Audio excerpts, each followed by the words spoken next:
বন্ধু, তুই এখানে বসে আছিস, তুই কি কোনো খোঁজ খবর রাখিস? কেন, কি হয়েছে? বাংলাদেশের অনেক জায়গায় বন্যা হয়েছে। ওখানকার মানুষ না পারছে ঠিকমতো খাবার খেতে, না পারছে ঠিকমতো ঘুমাতে।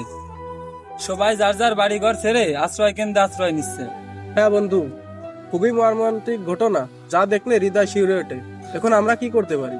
আমরা বন্ধুরা মিলে গ্রাম এবং বাজার থেকে টাকা উঠাতে পারি এবং বন্যার্থদের সাহায্য করতে যেতে পারি। দারুণ আইডিয়া। বিপদে যদি মানুষের পাশে না দাঁড়াতে পারি, তাহলে আমরা নিজেদেরকে মানুষ বলে দাবি করি কি করে? তাহলে চল যাই। চল, ঠিক আছে।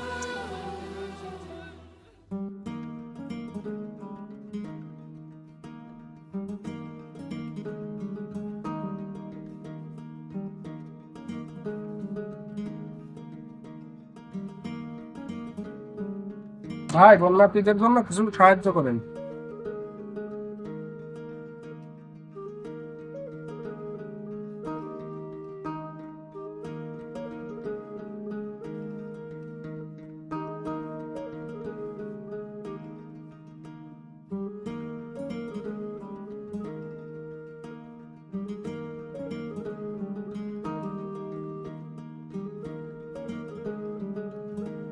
বন্ধু, আমরা তো 2 দিন ধরে টাকা উঠাচ্ছি, দেখ তো কয় টাকা উঠলো।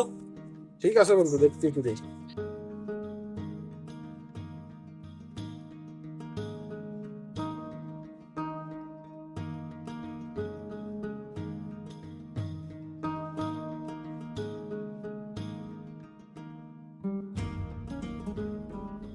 বন্ধু, কয় টাকা হলো রে? 41,000 টাকা। তাহলে চল আমরা গিয়ে বন্যার্থীদের জন্য খাবার আর কাপড় কিনে নিয়ে আসি।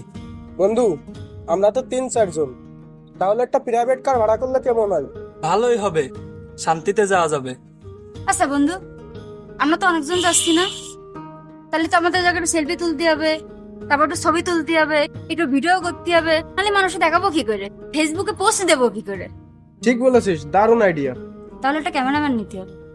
শুধু তাই না বন্ধু, আমরা যে বন্যার্থীদের টাকা দেব, ওগুলো আমরা ভিডিও করব, ছবি তুলবো, মানুষজন আমাদেরকে নিয়ে প্রশংসা করবে, আমরা রাতারাতি ভাইরাল হয়ে যাবো। তাহলে তুই ড্রাইভাররে ফোন দে, আমি ক্যামেরাম্যানরে ফোন দিচ্ছি। ঠিক আছে, ফোন দে।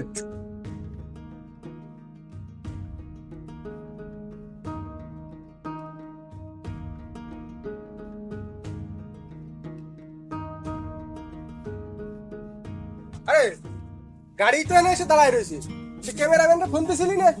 এখনো তো আসলো না। ওই যে ক্যামেরাম্যান আসতেছে।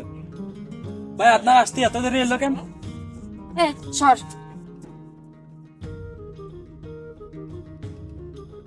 এবার ব্যাগটা দেখ তো।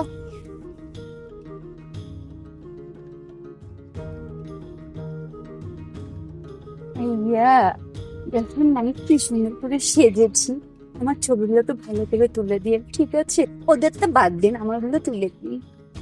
ম্যাডাম, আমার হাতে যার ছবি তুলি সেই ভাইরাল হয়ে যায়। থ্যাংক ইউ ভাই, আমার ছবিগুলো সুন্দর করে তুলে দিবি, ঠিক আছে? এই, তোরে না চশমা আনতে বললাম, চশমা তো আনলি না। আরে আনবো তো, বুঝে গেছি, আপনি মনে নেই। এখন কি ছবি ভালো হবে না? এই, তোমাদেরকে না দেখলাম বন্যার্থদের জন্য সাহায্য উঠাচ্ছ, হ্যাঁ, কিন্তু তোমাদের কার্যক্রম দেখে তো মনে হচ্ছে তোমরা পিকনিকে যাচ্ছ। না না, আমরা যে টাকা উঠাইছি ওই টাকা দিয়ে বন্যার্থীদের জন্য কিছু কাপড় আর খাবার কিনে দিতে যাচ্ছি। সবই বুঝলাম, তা তোমরা কত টাকা উঠাইছো? 41,000 টাকার মতো। গাড়ি ভাড়া করেছো কত টাকা দিয়ে? 25,000 টাকার মতো। 25,000। ক্যামেরা ভাড়া করেছো কত টাকা দিয়ে? 5,000 টাকা দিয়ে। তাহলে 25 আর 5 30, তাহলে বাকি থাকলে 11,000 টাকা। কাকু, যদি রাস্তার মাঝখানে যদি আমাদের নাস্তা পানি লাগে, খাওয়া দাওয়া করা লাগে, এই জন্য 10,000 টাকা রেখে দিয়েছি। তাহলে তোমরা বন্যার্থদের জন্য কি নিয়ে যাচ্ছ?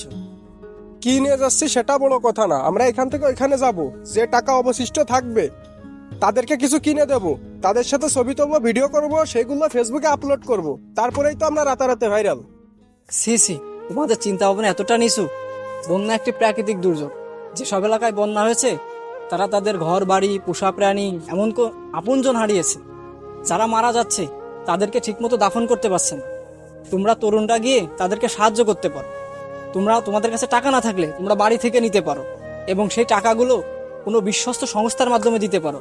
তা না করে তোমরা যাচ্ছ বন্যা ট্যুর দিতে। তোমরা ছবি তুলবে, ফেসবুকে আপলোড করবে, ভাইরাল হবে। এই ভাইরাল নামক ভাইরাসটা তোমাদের মাঝে বাসা বেঁধেছে। আজকে তারা যে সমস্যার সম্মুখীন, আগামীকাল তোমরা যে একই সমস্যার সম্মুখীন হবে না তার কি কোনো গ্যারান্টি আছে? বিপদে কারোর পাশে না থাকতে পারলেও কারোর অসহায়ত্বের সুযোগ নেও না। আমরা না বুঝে অনেক ভুল কাজ করে ফেলেছি। আসলে আমাদের যাওয়ার দরকার ছিল না। আমরা যে টাকাগুলো উঠাইছি সেই টাকাগুলো বিশ্বস্ত সংস্থানের মাধ্যমে আমরা দিতে পারতাম। ভাই, আমাদের মাঝে যে ভাইরাল নামে ভাইরাসটা বাসা বেঁধেছিল আপনি সেটা দূর করে দিয়েছেন।